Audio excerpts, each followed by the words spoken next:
hooked on Wuthering Heights by Emily Bronte. It's definitely a departure from what we've been reading. Definitely a departure from pretty much anything I've ever read, really. Is it just different from anything that you've ever read? Yes. Which is very interesting.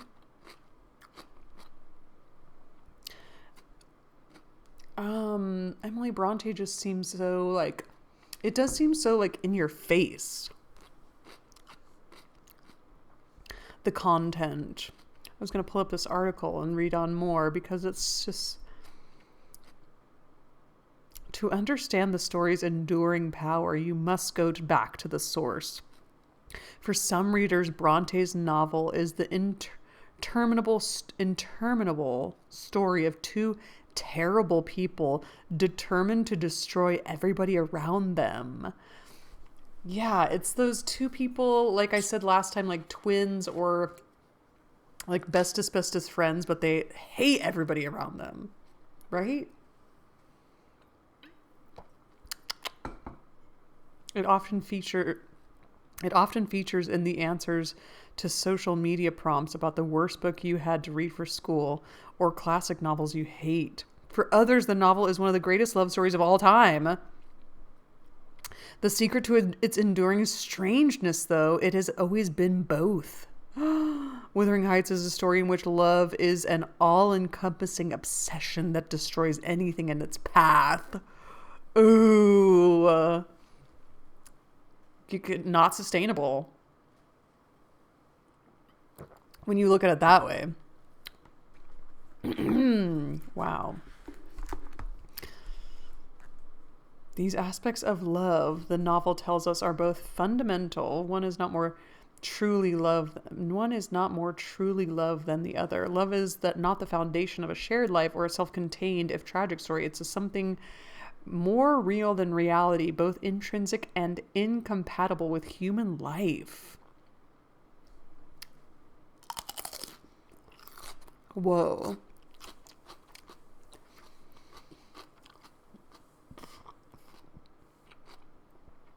The name Heathcliff is growing on me. I didn't like it at first. It sounds like Heathcliff. It sounds like two different names. I guess it's only 2 syllables, but what my mouth has to do to say it feels like it's more syllables. Maybe it's more consonant than vowels, and that's weird. Chapter 10. A charming introduction to a hermit's life. 4 weeks' torture, tossing and sickness. These bleak winds and bitter northern skies, and impassable roads, and dilatory country surgeons. And oh, this dearth of the human physiognomy, and worse than all, the terrible intimation of Kenneth that I need not expect to be out of doors till spring. Mr. Heathcliff has just honoured me with a call about 7 days ago, when he sent me a brace of grouse. The last of the season. Scoundrel. He is not altogether guiltless in this illness of mine, and that I had a great mind to tell him. But alas, how could I offend a man who was charitable enough to sit at my bedside a good hour and talk on some other subject than pills and draughts and blisters and leeches? This is quite an easy interval. I'm too weak to read, yet I feel as if I could enjoy something interesting. Why not have Mrs. Dean to finish up her tale? I can recollect its chief incidents as far as she has gone. Yes, I remember her hero had run off and never had been heard of for 3 years, and the heroine was married. I'll ring. She'll be delighted to find me capable of talking cheerfully. Mrs. Dean came.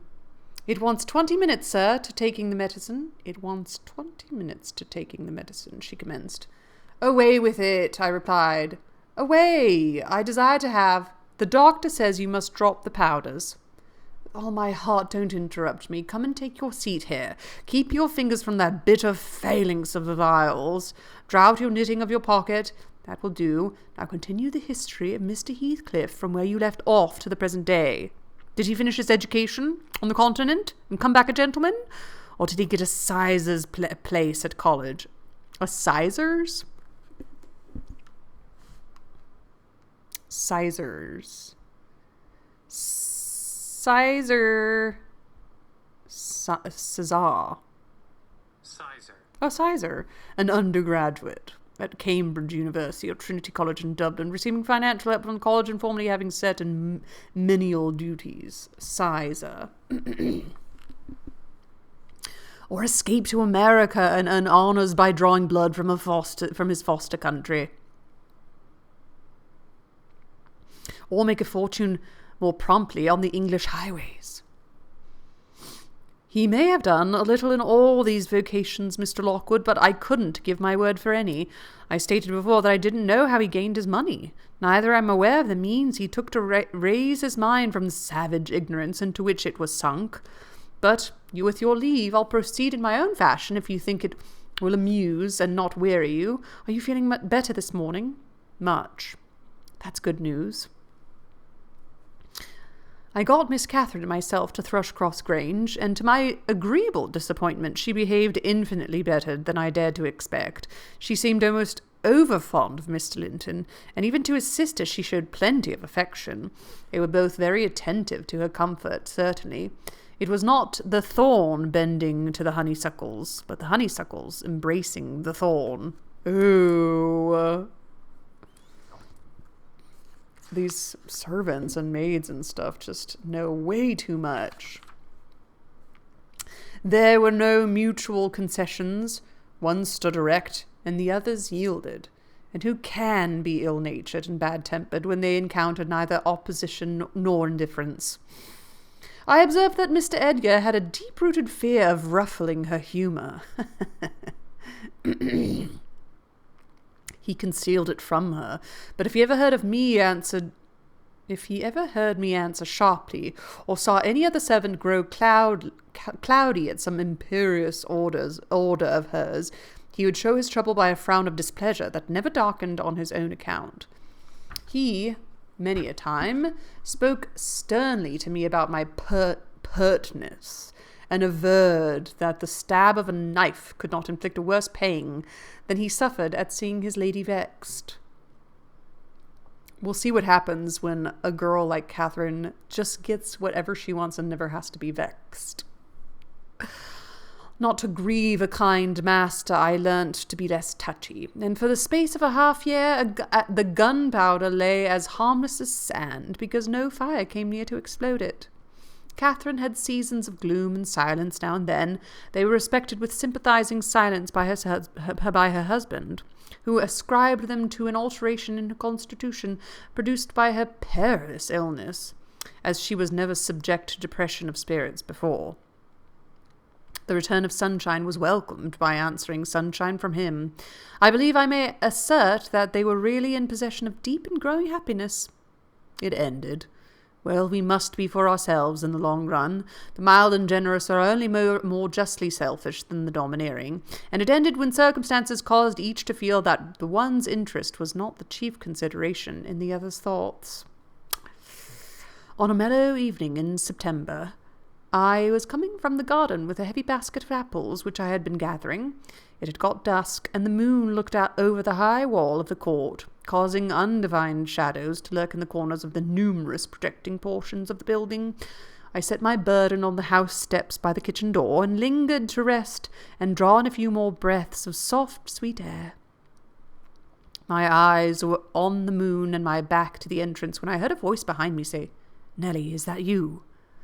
It was a deep voice and foreign in tone, yet it was something in the manner of pronouncing my name which made it sound familiar.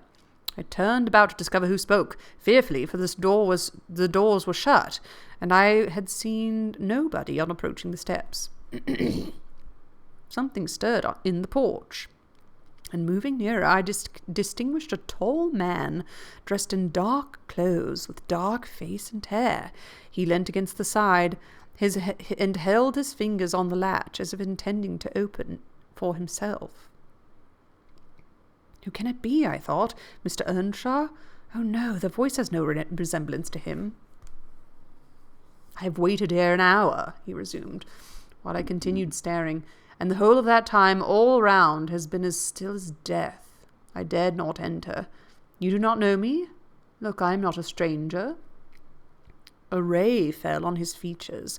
The cheeks were sallow and half covered with black whiskers, the brows lowering, the eyes deep-set and singular. I remembered the eyes. "What?" I cried, uncertain whether to regard him as a worldly visitor, and I raised my hands in amazement. "What, you come back? Is it really you? Is it?" "Yes, Heathcliff," he replied, glancing from me up to the windows which reflected a score of glittering moons, but showed no lights from within. "Are they at home? Where is she? Nelly, you are not glad. You needn't be so disturbed. Is she here? Speak. I want to have one word with her, your mistress. Go and say some person from Gimmerton desires to see her." "How will she take it?" I exclaimed. "What will she do? The surprise bewilders me. It will put her out of her head. And you are Heathcliff, but altered. Nay, there's no comprehending it. Have you been for a soldier?" "Go and carry my message," he interpreted impatiently. "I'm in hell till you do." He lifted the latch, and I entered, but when I got into the parlour where Mr. and Mrs. Linton were, I could not persuade myself to proceed. At length I resolved on making an excuse to ask if they would have the candles lighted, and I opened the door. They sat together in a window whose lattice lay back against the wall and displayed beyond the gardens, trees, and the wild green park, the valley of Gimmerton, with a long line of mist winding nearly to its top. For very soon after you pass the chapel, as you may have noticed, the sough that runs from the marshes joins a beck which follows the bend of the glen. Wuthering Heights rose above this silvery vapour, but our old house was invisible. It rather dips down on the other side. Both the room and its occupants and the scene they gazed on looked wondrously peaceful. I shrank reluctantly from performing my errand, and was actually going away, leaving it unsaid after having put my question about the candles, when a sense of my folly compelled me to return and mutter, "A person from Gimmerton wishes to see you, ma'am." "What does he want?" asked Mrs. Linton. "I did not question him," I answered. "Well, close the curtain, Nelly," she said, "and bring up tea. I'll be back again directly." She quitted the apartment. Mr. Edgar inquired carelessly who it was. "Someone mistress does not expect," I replied. "That Heathcliff, you recollect him, sir, who used to live at Mr. Earnshaw's." "What, the gipsy? The ploughboy?" he cried. "Why did you not say so, Catherine?" "Hush, you must not call him by those names, master," I said. "She'd be sadly grieved to hear you. She was nearly heartbroken when he ran off. I guess he'll return to make a jubilee to her." "I guess his return will make a jubilee to her." Mr. Linton walked to a window on the other side of the room that overlooked the court. He unfastened it and leant out. I suppose they were below, for he exclaimed quickly, "Don't stand there, love. Bring the person in, if it be anyone particular." Ere long I heard the click of the latch, and Catherine flew upstairs, breathless and wild, too excited to show gladness. Indeed, by her face, you would rather have surmised an awful calamity. "Oh, Edgar! Edgar!" she panted, flinging her arms round his neck. "Oh, Edgar, darling! Heathcliff's come back, is he?" And she tightened her embrace to a squeeze. "Well, well," cried her husband crossly, "don't strangle me for that. He never struck me as such a marvellous treasure. There's no need to be frantic." "I know you didn't like him," she answered, repressing the intensity of her delight. "Yet for my sake you must be friends now. Shall I tell him to come up?" "Here," he said, "into the parlour?" "Where else?" she asked. He looked vexed, and suggested the kitchen as a more suitable place for him. Mrs. Linton eyed him with a droll expression, half angry, half laughing at his fastidiousness.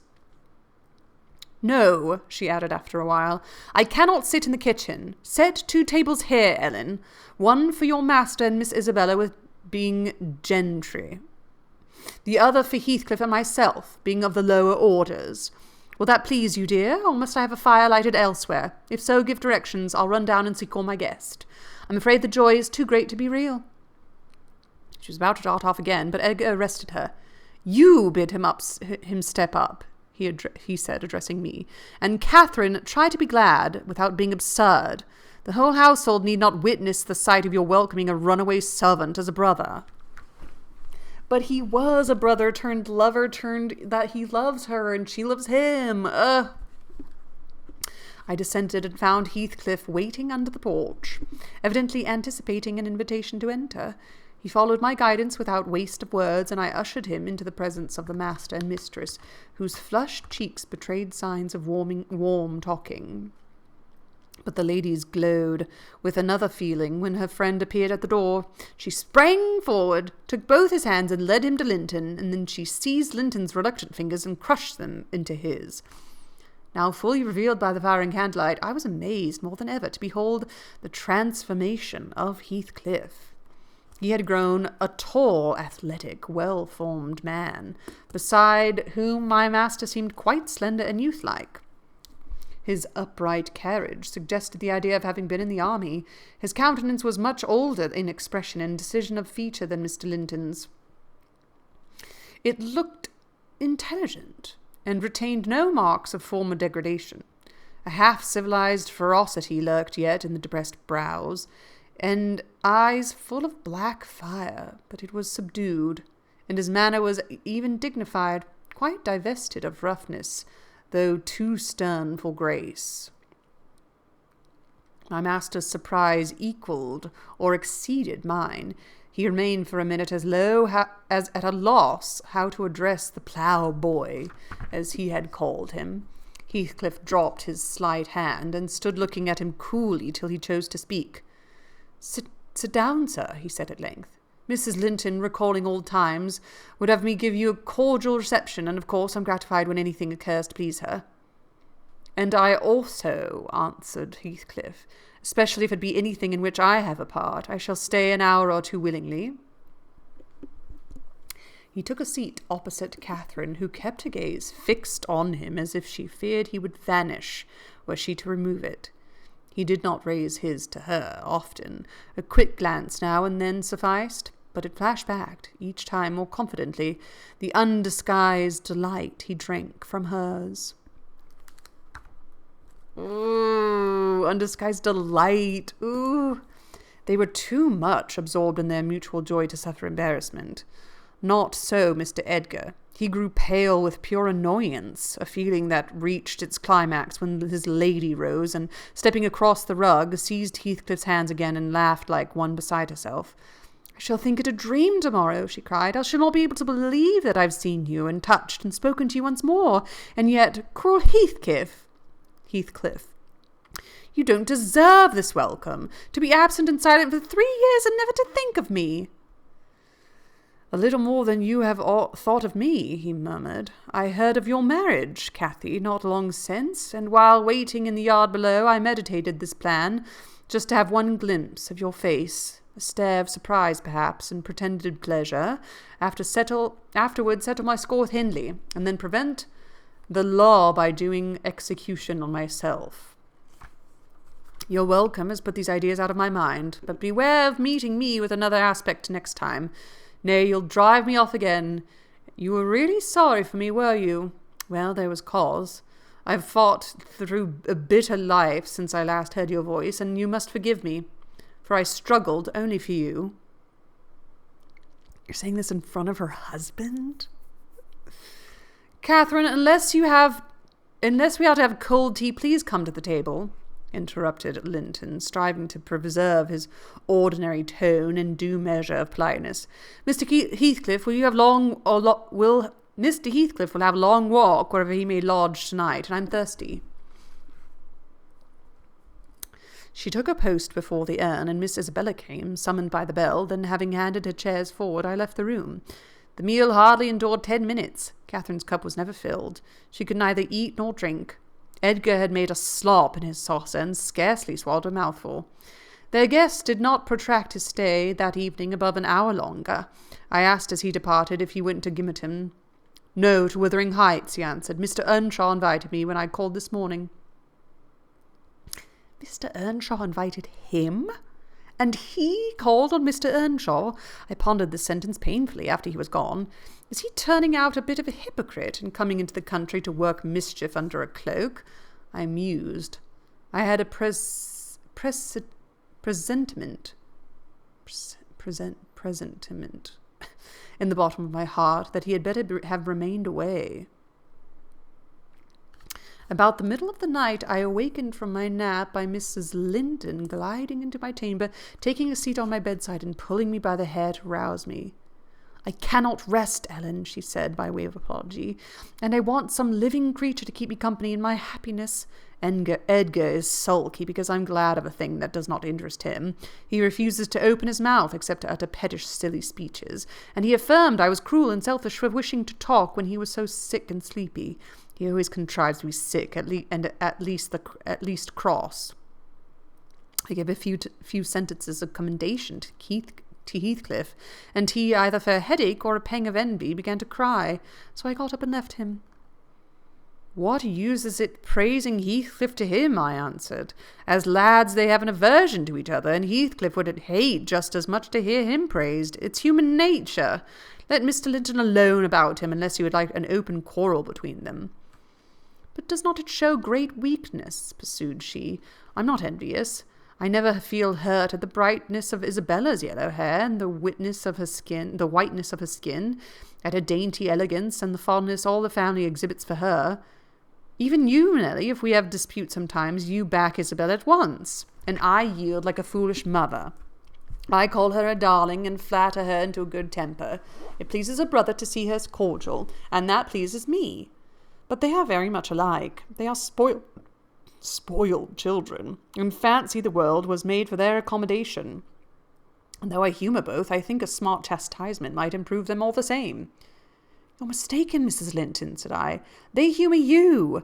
I know what there would be to do if they did not. You can well afford to indulge their passing whims, as long as their business is to anticipate all your desires. You may, however, fall out at last over something of equal consequence on both sides, and then those you term weak are very capable of being as obstinate as you."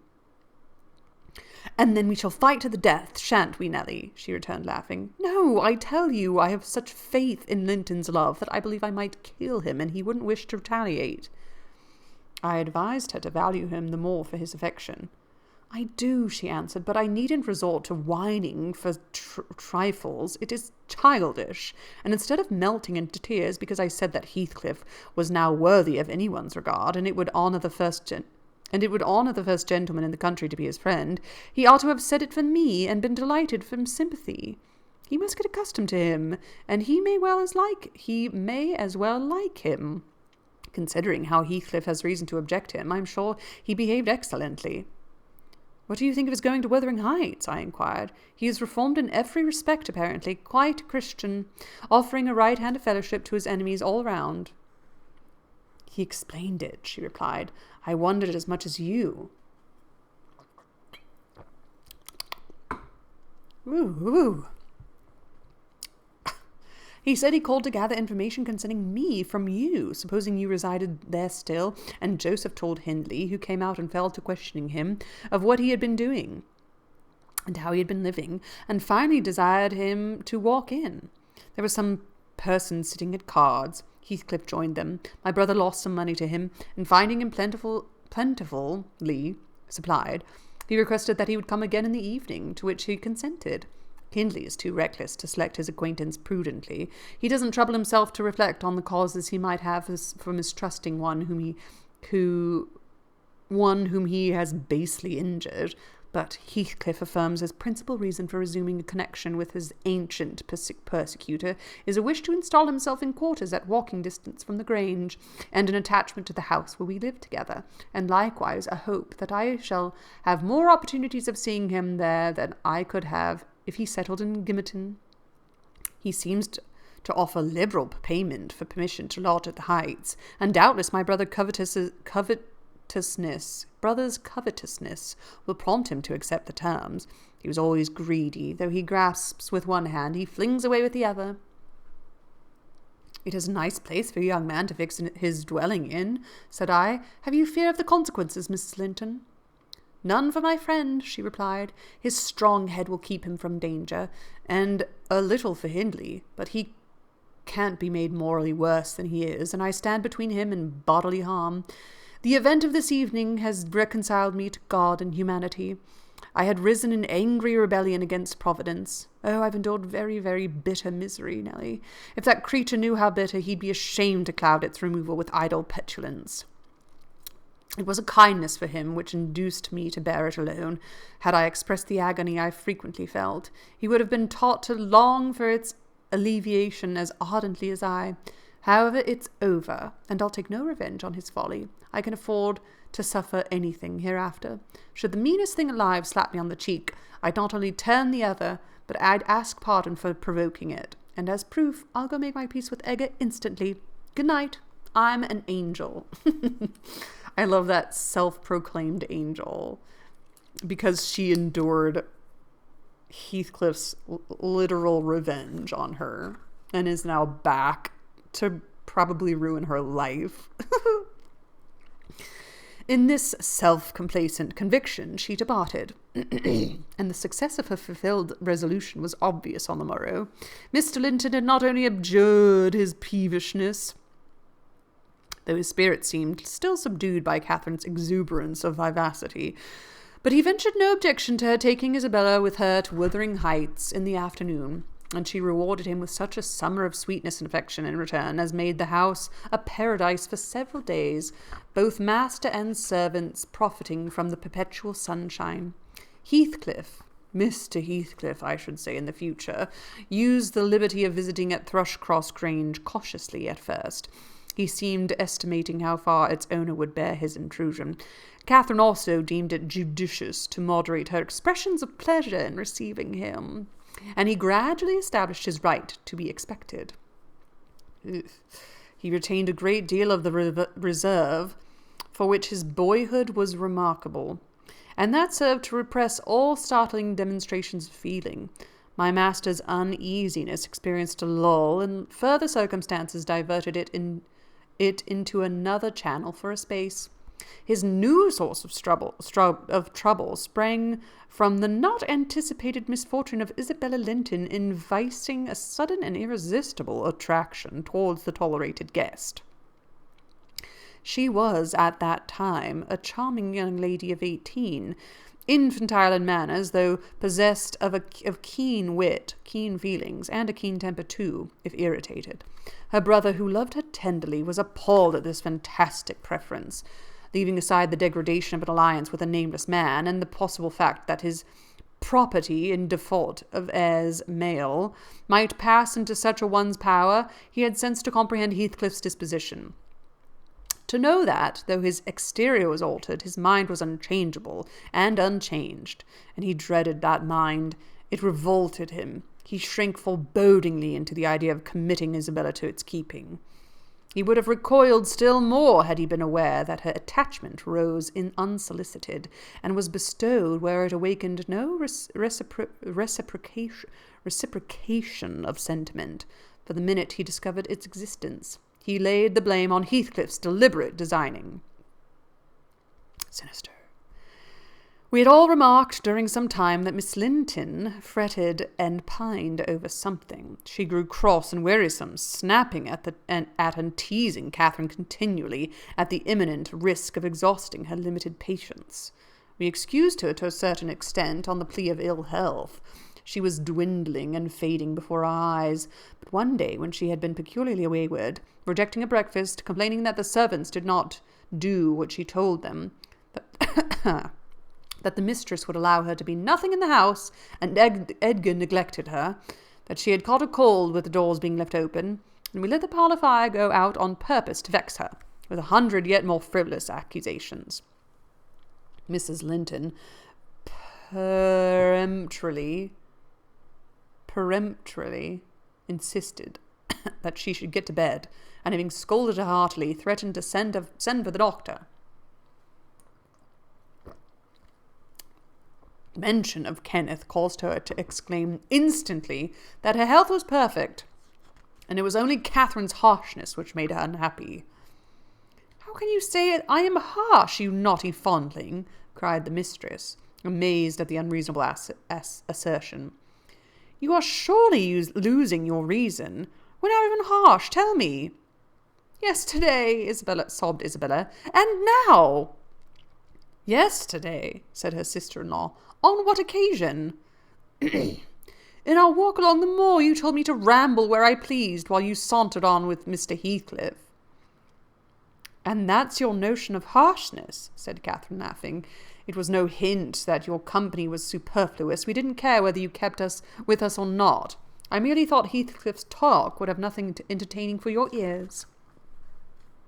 Oh, no, wept the young lady. You wished me away because you knew I liked to be there. Is she sane? Asked Mrs. Linton, appealing to me.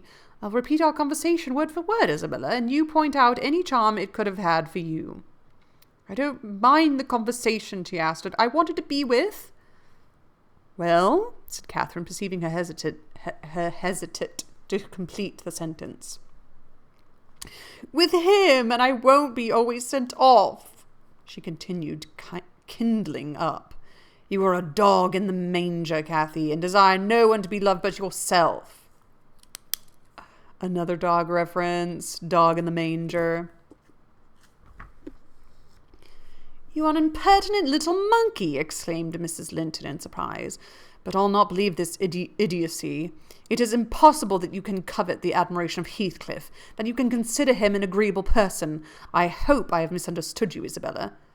No, you have not, said the infatuated girl. I love him more than ever you loved Edgar, and he might love me if you would let him. I wouldn't be you for a kingdom, then. I wouldn't be you for a kingdom, then, Catherine declared emphatically, and she seemed to speak sincerely. Nellie, help me to convince her of her madness. Tell her what Heathcliff is, an unreclaimed creature without refinement, without cultivation, an arid wilderness of fjords and windstones. I'd as soon as put that little canary into a park on a winter's day as recommended you to bestow your heart on him. It's deplorable ignorance of his character, child, and nothing else which makes that dream enter your head. Pray don't imagine that he conceals depths of benevolence and affection beneath a stern exterior. He's not a rough diamond, a pearl containing oyster of a rustic. He is a fierce, pitiless, wolfish man. I never say to him, let this or that enemy alone, because it would be ungenerous or cruel to harm them. I say, let them alone because I should hate them to be wronged. And he'd crush you like a sparrow's egg, Isabella, if he found you a troublesome charge. I know he couldn't love a Linton, and yet he'd be quite capable of marrying your fortune and expectations. Avarice is growing with him at a besetting sin. There's my picture, and I'm his friend. So much so that he had thought seriously to catch you. I should perhaps have held my tongue and let you fall into his trap. Miss Linton regarded her sister-in-law with indignation. For shame! For shame! She repeated angrily. You are worse than 20 foes, you poisonous friend! Ah, you won't believe me then, said Catherine. You think I speak from wicked selfishness. I'm certain you do, retorted Isabella, and I shudder at you. Good, cried the other. Try for yourself, if that be your spirit. I have done, and yield the argument to your saucy insolence. And I must suffer for her egotism, she sobbed, as Mrs. Linton left the room. All is against me. She has blighted my single consolation. But she uttered falsehood, didn't she? Mr. Heathcliff is not a fiend. He has an honourable soul, and a true one. Or how could he remember her? Or how could he remember her? Banish him from your thoughts, miss, I said. He is a bird of bad omen, no mate for you. Mrs. Linton spoke strongly, and yet I can't contradict her. She is better acquainted with his heart than I, or anyone besides, and she never would represent him as worse than he is. Honest people don't hide their deeds. Ooh. How has he been living? How has he got rich? Why is he staying at Wuthering Heights, the house of the man whom he abhors? They say Mr. Earnshaw is worse and worse since he came. They sit up all night together continually, and Hindley has been borrowing money on his land, and does nothing but play and drink. I heard only a week ago. It was Joseph who told me. I met him at Gimmerton. Nellie, he said, Shoot. There's a whole paragraph about, that's Joseph is saying, hold on. Okay. Joseph. Wuthering Heights, chapter 10. Shucks. Okay, here we go. Chapter 10. Okay, he was Nelly. Okay, he said, "We shall have a coroner's inquest soon at our place. One of them almost got his finger cut off with stopping the other from sticking himself like a calf. That's the master, you know. That is so set on going to the grand assizes, which is courts. He's not worried about the bench of judges, neither Paul, nor Peter, nor John, nor Matthew, not any of them. He doesn't care. He longs to set his defiant face against them. And that bonny lad Heathcliff, you know, he's a rare one. He can grin and laugh as well as anybody at a right devil's jest. Does he never say anything of his fine living amongst us when he goes to the Grange? This is the way it is. Up at sundown, dice, brandy, closed shutters, and candlelight till next day at noon. Then the fool goes cursing and raving to his chamber, making decent folk put their fingers in their ears for the very shame. And the knave, he can count his money, and sleep, and eat and sleep, and off to his neighbours to gossip with his wife. Of course he tells Catherine how her father's gold runs into his pocket, and her father's son gallops down the road to ruin while he goes ahead to open the gates."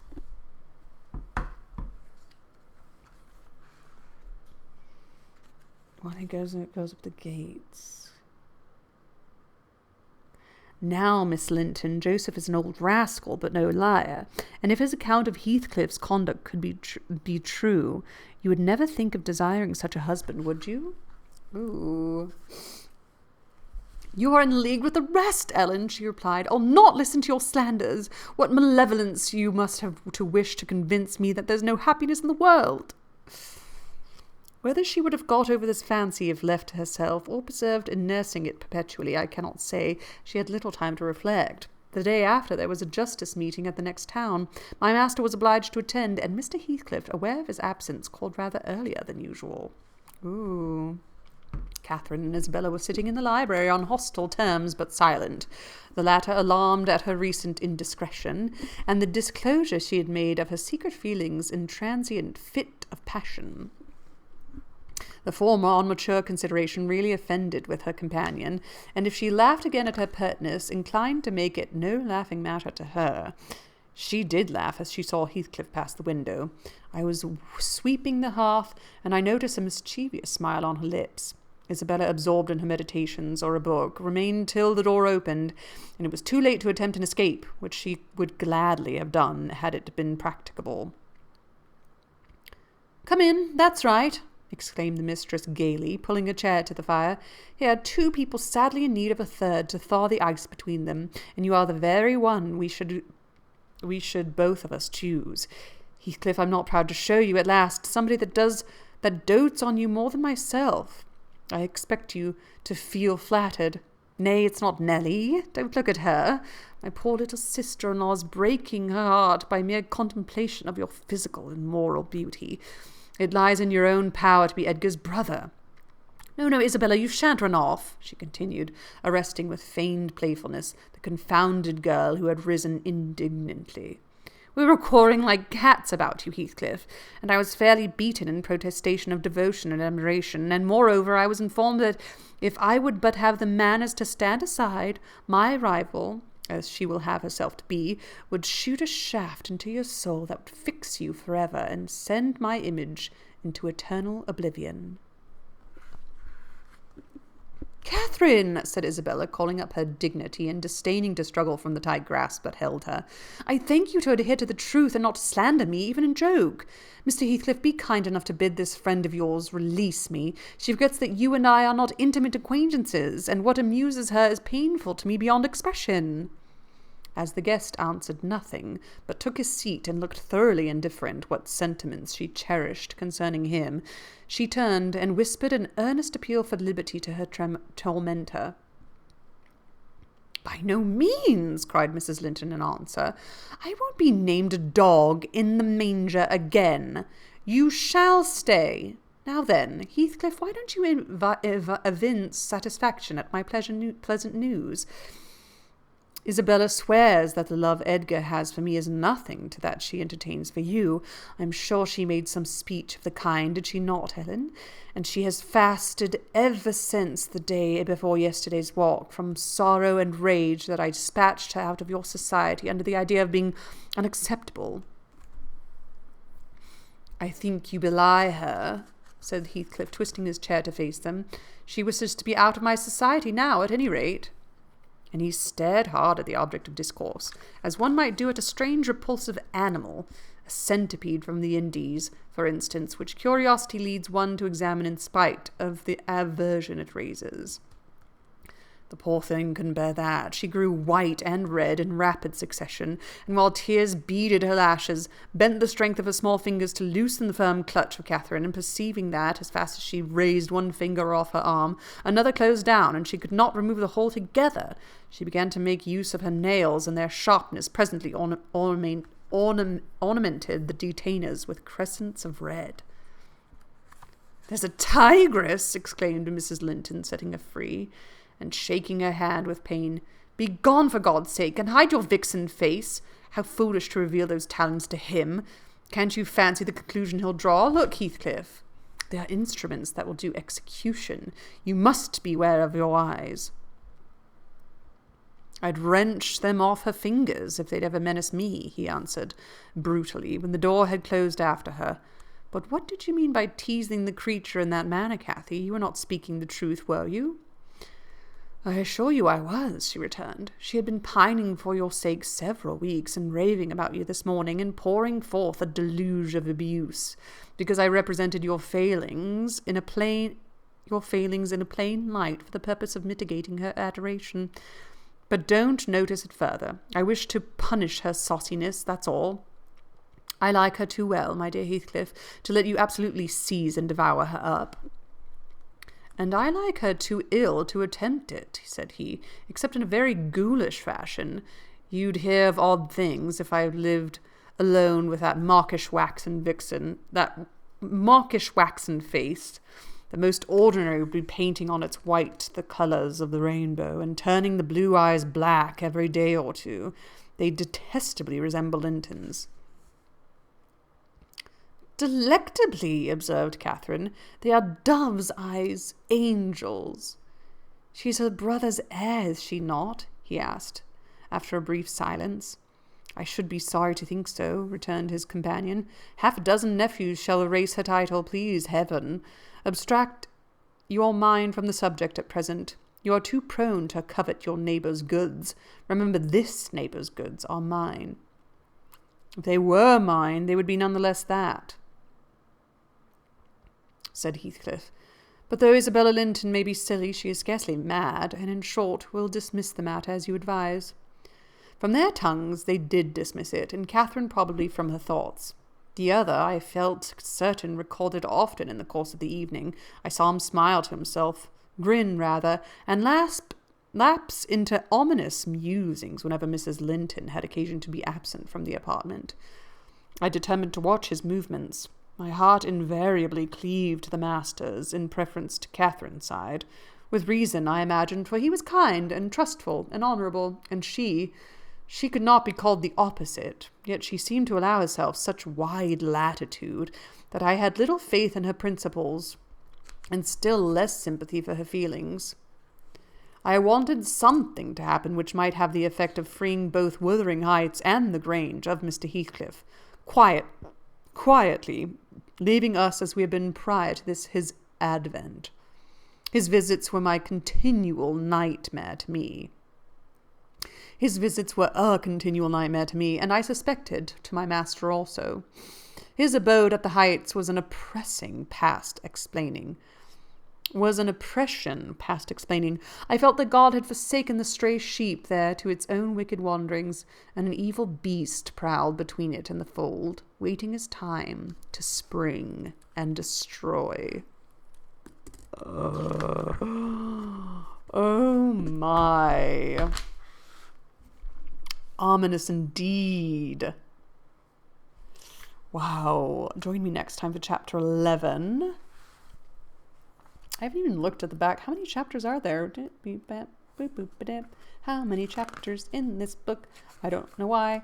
I have not, as of yet, looked at the very last paragraph, which I usually do. It's terrible, terrible habit. XX is 20, right? Wow, there's only 20 chapters. That can't be right. Oh, volume, I see. There's 2 volumes. Volume 1. That's right. There's 2 volumes of this book. Well, next time, chapter 11, to continue the crazy, messed up saga that is Emily Bronte's Wuthering Heights. Woo! Happy reading and ta-da!